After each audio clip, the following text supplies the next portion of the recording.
எல்லா காதலுமே நிறைவேறதில்லை. சில காதல் சொல்லாமலே முடியலாம். சில காதல் சொல்லப்பட்டாலும் அதை ஏற்க முடியாத சூழ்நிலையில் அதை மறுப்பும் தெரிவிக்கலாம். அப்படி ஒரு காதல் கதையை தான் நாம் இன்னைக்கு பார்க்க போகிறோம்.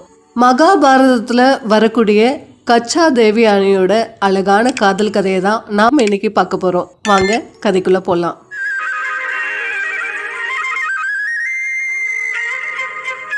யார் இந்த கச்சா அப்படின்னு கேட்குறீங்களா? இவ்வளோ நாள் நம்ம வீடியோக்களை தொடர்ச்சியாக பார்த்துட்டு இருக்கவங்களுக்கு தேவர்களின் குருவான பிரகஸ்பதி யாருன்னு தெரிஞ்சிருக்கும். அந்த பிரகஸ்பதியோட மகன் தான் இந்த கச்சா. இந்த கச்சா மிகவும் இளமை வனப்போட வசீகரமாக இருந்தார்.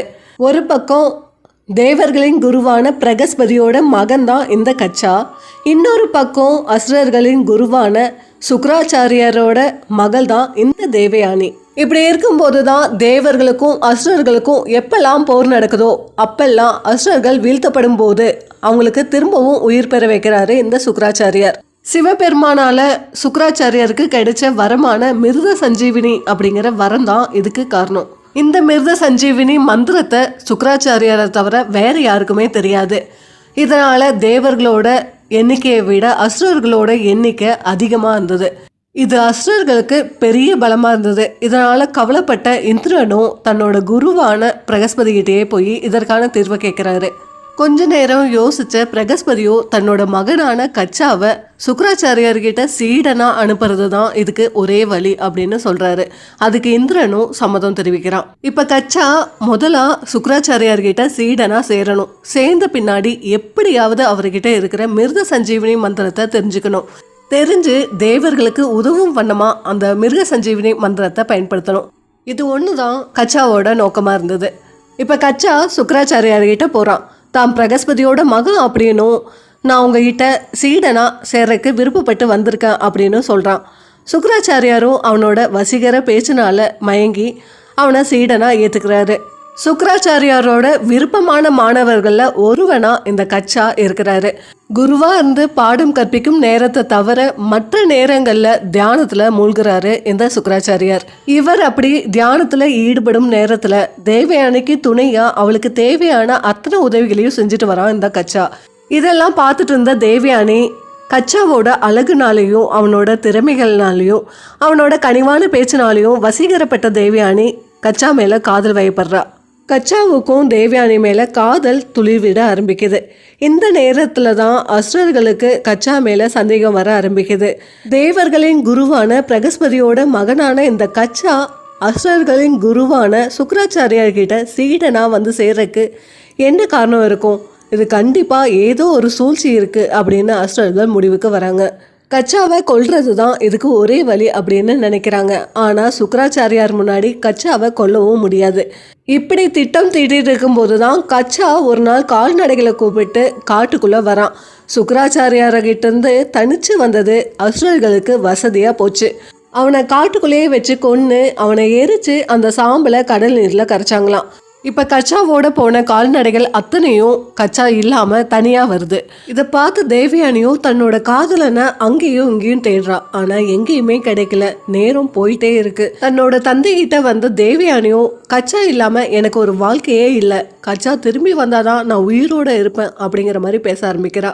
அதை பார்த்து சுக்ராச்சாரியாரும் தன்னோட மகளுக்காக மிருத சஞ்சீவினி மந்திரத்தை பயன்படுத்தி கச்சாவை திரும்பவும் உயிர் பெற செய்கிறாரு. உயிரோடு வந்த கச்சா கிட்ட தேவயானி என்ன நடந்தது அப்படின்னு கேட்கும்போது, என்ன அசுரர்கள் காட்டுக்குள்ளே கொண்டாங்க, ஆனால் அதுக்கப்புறம் நான் எப்படி இங்கே வந்தேன்னு எனக்கு தெரியல அப்படின்னு சொன்னானா கச்சா. இப்போ நாள் போக போக கச்சா மேலே தேவயானிக்கு இருந்த காதல் கூடிட்டே போகுது. இப்படி இருக்கும்போது தான் தேவயானி ஒரு நாள் காட்டுக்குள்ளே அதிசயமாக வளரக்கூடிய ஒரு பூவை தனக்காக பறிச்சுட்டு வந்து தரும்படி கேட்குறா கச்சாவை. கச்சாவும் தேவயானிக்காக அந்த பூவை பறிக்கிறதுக்காக காட்டுக்குள்ளே போகிறான். அப்படி போகும்போது தான் அசுரர்கள் பின்தொடர்ந்து கச்சாவை கொன்று துண்டு துண்டாக வெட்டி நாய்க்கு இரையாக்குறாங்க. பொழுது சாஞ்சுமே தன்னோட காதலன் தன்னோட வசிப்பிடத்துக்கு வராததை தெரிஞ்ச தேவயானியோ தன்னோட தந்தைகிட்ட போய் திரும்பவும் அலறா. கச்சா இல்லாத வாழ்வை என்னால் நினச்சி கூட பார்க்க முடியல, கச்சாவை திரும்பவும் உயிர் பெற செய்யணும் அப்படின்னு வேண்டி கேட்டுக்கிறா. இதனால் சுக்ராச்சாரியா திரும்பவும் கச்சாவை உயிர் பெற செய்கிறாரு. இப்படியே நாட்கள் உருண்டோடி போகுது. கச்சா அந்த குருகுலத்துக்கு வந்து வருடங்கள் ஆகுது. இப்படி எத்தனை வருடங்கள் ஆனாலும் சுக்ராச்சாரியார் கச்சா முன்னாடி அந்த மிருத சஞ்சீவினி மந்திரத்தோட ரகசியத்தை சொல்லவே இல்லை. அசுரர்களை உயிர் பெற செய்யும் போதும் ரகசியமாகவே அதை வச்சு செய்கிறாரு சுக்ராச்சாரியார். மிருத சஞ்சீவினி மந்திரத்தோட ரகசியத்தை எப்படியாவது தெரிஞ்சுக்கணும், தான் இப்படியே இருந்தால் அந்த மந்திரத்தோட ரகசியத்தை கண்டுபிடிக்க முடியாது அப்படின்னு நினச்ச கச்சாவோ சுக்ராச்சாரியார் எவ்வளவோ காட்டுக்குள்ளே போகக்கூடாது அப்படின்னு சொல்லியும் அதை மீறி காட்டுக்குள்ளே போகிறான். கச்சா எதிர்பார்த்தது போலவே அசுரர்கள் வராங்க, கச்சாவை கொல்றாங்க. அவனை இப்போ எரித்து சாம்பலாக்கி சுக்ராச்சாரியார் விரும்பி அருந்தக்கூடிய அந்த மதுபானத்தில் கலந்து அந்த மதுவை சுக்ராச்சாரியார்கிட்ட தராங்க. சுக்ராச்சாரியாரும் ஆவலோட அந்த மதுவை குடிச்சிடுறாரு. சுக்ராச்சாரியாரோ இப்போ தன்னோட மகளுக்கு ஆறுதல் சொல்கிறாரு. என்னதான் இப்போ கச்சனை உயிர் பெற செஞ்சாலும் அசுரர்களால் திரும்பவும் கொல்லப்படுவான், அது நல்லதில்ல அப்படின்னு சொல்கிறாரு. ஆனால் தேவயானியோ கச்சன் இல்லாமல் எனக்கு ஒரு வாழ்க்கையே இல்லை அப்படின்னு உறுதியாக இருக்கா. இப்போ சுக்ராச்சாரியார் தன்னோட ரகசிய அறிவை பயன்படுத்தி கச்சாவை திரும்பவும் நீ வாழும் உலகத்திற்கு வா அப்படின்னு சொல்கிறாரு. இப்போ கச்சாவோ சுக்ராச்சாரியாரோட வயிற்றுலேருந்து பேச ஆரம்பிக்கிறான். நான் உங்களோட வயிற்றுல இருக்கேன், அசுரர்கள் என்னை கொன்னாங்க, ஆனால் நான் எப்படி உங்கள் வயிற்றுக்குள்ளே வந்தேன் அப்படின்னு எனக்கு தெரியல அப்படின்னு சொல்கிறான் கச்சா. இப்போ கச்சாவை உயிர் பெற செஞ்சால் சுக்ராச்சாரியார் இறக்கணும். இதை தெரிஞ்சுக்கிட்ட சுக்ராச்சாரியாரோ தேவயானிகிட்ட திரும்பவும் ஆறுதல் சொல்லி பார்க்குறாரு. ஆனால் தேவயானியோ எனக்கு நீங்களும் வேணும் கச்சாவும் வேணும் அப்படின்னு பிடிவாதமாக இருக்கா. இதுக்கான நல்ல தீர்வை நீங்கள் தான் தர முடியும் அப்படின்னு சொல்கிறா. இப்போ வேற வழி இல்லாமல் கச்சாவுக்கு சுக்ராச்சாரியார் மிருத சஞ்சீவினி மந்திரத்தோட ரகசியத்தை சொல்கிறாரு. அந்த மந்திரத்தை பயன்படுத்தி சுக்ராச்சாரியாரோட வயிற்றுலேருந்து வெளியே வரான் கச்சா. இப்படி கச்சா சுக்ராச்சாரியாரோட வயிற்றுலேருந்து வெளியே வரும்போது கொஞ்சம் கொஞ்சமாக அவரோட உயிர் பிரிஞ்சிட்ருக்கு. இதை பார்த்து கச்சா திரும்பவும் சுக்ராச்சாரியாருக்கு மிருத சஞ்சீவினி மந்திரத்தை பயன்படுத்தி அவரை உயிர் பெற செய்கிறான். இப்போ சுக்ராச்சாரியாருக்கும் கச்சாவுக்கும் திரும்பவும் உயிர் கிடைக்குது. இதில் தேவயானி மகிழ்ச்சி அடைகிறா. இப்போ சுக்ராச்சாரியாரோ அசுரர்களோட தலைவரை கூப்பிட்டு உங்களோட அறிவில்லாத செயல்கள்னால தேவர்கள் மூலமாக வந்த ஒருவனுக்கு மிருத சஞ்சீவினி மந்திரத்தோட ரகசியம் தெரிந்து விட்டது அப்படின்னு கோபமாக திட்டுறாரு. இப்போ கச்சாவுக்குமே தேவயானி மேலே காதல் இருந்தாலும் அவனோட கடமை உணர்வு அதை விட மேலோங்கி இருந்தது. தன்னோட படிக்கும் காலம் முடியிற வரைக்கும் அமைதியாக இருந்தான் கச்சா. தன்னோட கடைசி நாளுக்காக காத்துட்டு இருந்த கச்சா தன்னோட குருவான சுக்ராச்சாரியார்கிட்ட ஆசி பெற போகிறான். தேவயானியும் கச்சாவோட படிப்பு முடிஞ்சிருச்சு, இனி திருமணம் தான். தன்னோட காதலனோட சேர்ந்து வாழக்கூடிய வாழ்க்கையை நினச்சி அவள் சந்தோஷப்பட்டுட்டு இருக்கா. ஆனால் கச்சாவோ சுக்ராச்சாரியார்கிட்ட ஆசீர்வாதம் வாங்கிட்டு அங்கேருந்து விடைபெற சம்மதம் கேட்குறான். இதை பார்த்த தேவயானியோ தன்னை திருமணம் செஞ்சுட்டு தன்னோட வாழும்படி கேட்குறா கச்சாவை. ஆனால் கச்சாவோ நான் உன் தந்தை வயிற்றுலேருந்து வந்ததால் உனக்கு சகோதரன் முறையாவேன், நான் உன் கூட வாழ்வது நல்லதல்ல அப்படின்னு சொல்கிறான்.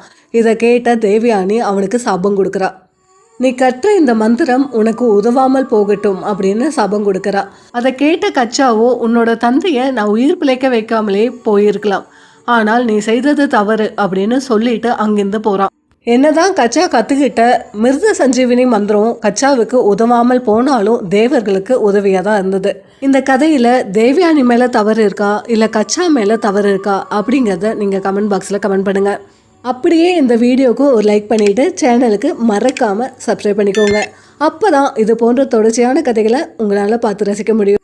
அடுத்த கதையில் உங்களை வந்து சந்திக்கும் வரை உங்களிடம் இருந்து விடைபெறுவது உங்களின் தமிழ் ஸ்டோரி பார்ட் சத்யா.